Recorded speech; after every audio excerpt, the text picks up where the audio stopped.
ఏమి స్వామి భూలోకమునకేసి అలా చూచుచున్నారు? బహుకాలమైనది కదా, అందుకని మరల అవతారం ఎత్తవలనని కోరికగానే మీకు కలగలేదు కదా? అందుకు అవసరము రావాలి కదా. ఆ అవకాశము కూడా మీకు రాదు స్వామి.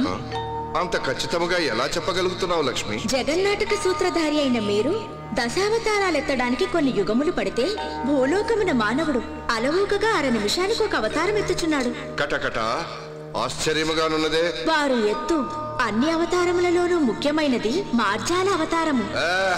మత్స్య కూర్మ వరాహ నారసింహ అవతారాలు ఎత్తాను. ఈ మార్జాల అవతారం ఏమిటి లక్ష్మి? గోడ మీద పిల్లి తత్వము స్వామి. అయ్యారే, వినుటకే విచిత్రముగానున్నది, చూచుటకు మరింత విచిత్రముగా నుండును.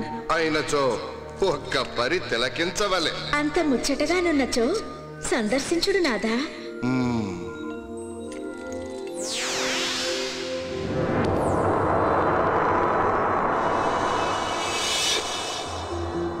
బహు చక్కని దేశమును ఎన్నుకున్నారు. బహు చక్కని రాష్ట్రమునకు వెళ్ళారు.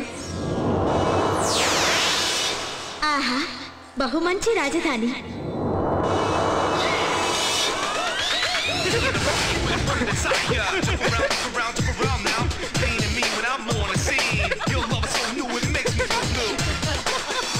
కుర్రవాడు బహు చక్కగా నవ్వుచున్నాడు. తాను చక్కగానే నవ్వుతాడు, పక్క వాళ్ళని మాత్రం బాగా ఏడిపిస్తాడు. చూడండి నాదా. వచ్చే వారం మా నాన్న నాకు మ్యారేజ్ ఫిక్స్ చేశారా. అమ్మాయిని చూసావా? లేదురా, మా అమ్మ నాన్న చూశారు, వాళ్ళకి నచ్చింది. వాళ్ళకి నచ్చితే నువ్వు చేసేసుకుంటావా? ఇందులో తప్పే ఉందిరా. నువ్వు కూర్చున్న కొమ్మని నువ్వే నరుక్కున్నట్టు, నువ్వు కూర్చున్న కుర్చీ కింద నువ్వే బాంబు పెట్టుకుంటా లాంటిది. అంత దారుణమా? సపోజ్ మీ నాన్న కోసం దోశ ఆర్డర్ చేశాడనుకో, అది నీకు నచ్చలేదనుకో, నువ్వు వడకు షిఫ్ట్ అవ్వచ్చు. సపోజ్ నువ్వు శాంట్రో కార్ కొన్నావు అనుకో, నచ్చలేదనుకో స్విఫ్ట్ కి షిఫ్ట్ అవ్వచ్చు, తప్పులేదు. కానీ మీ అమ్మ నాన్న పిక్ చేసిన సపోజ్ చేతను పెళ్లి చేసుకున్నావు అనుకో, పెళ్ళైన తర్వాత నచ్చలేదనుకో, ఏ లతకో గీతకో షిఫ్ట్ అవ్వలేవు. నీలా 2 ఏళ్లుగా వచ్చిన సంబంధాలన్నీ రిజెక్ట్ చేస్తూ ఎలా ఉండగలం? 2 ఏళ్ళు కదరా, అవసరమైతే 22 ఏళ్ళు అవుతా. సపోజ్ 3 గంటల సినిమాకి వెళ్ళాం, హీరోయిన్ నచ్చలేదనుకో, ఇంకో సినిమాకి షిఫ్ట్ అవుతాం. 3 ముళ్ళేసి లైఫ్ లాంగ్ కాపురం చేసే అమ్మాయి విషయంలో ఎంత ఆచితూచి అడిగేయాలి? ఏదైనా పైవాడు దయ ఉండాలరా. ఎంత మంచి మాట పలికితివిరా మానవుడా. ఏంట్రా పైవాడు గొప్ప?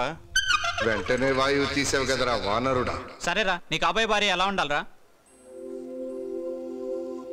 ఎలా ఉండాలంటే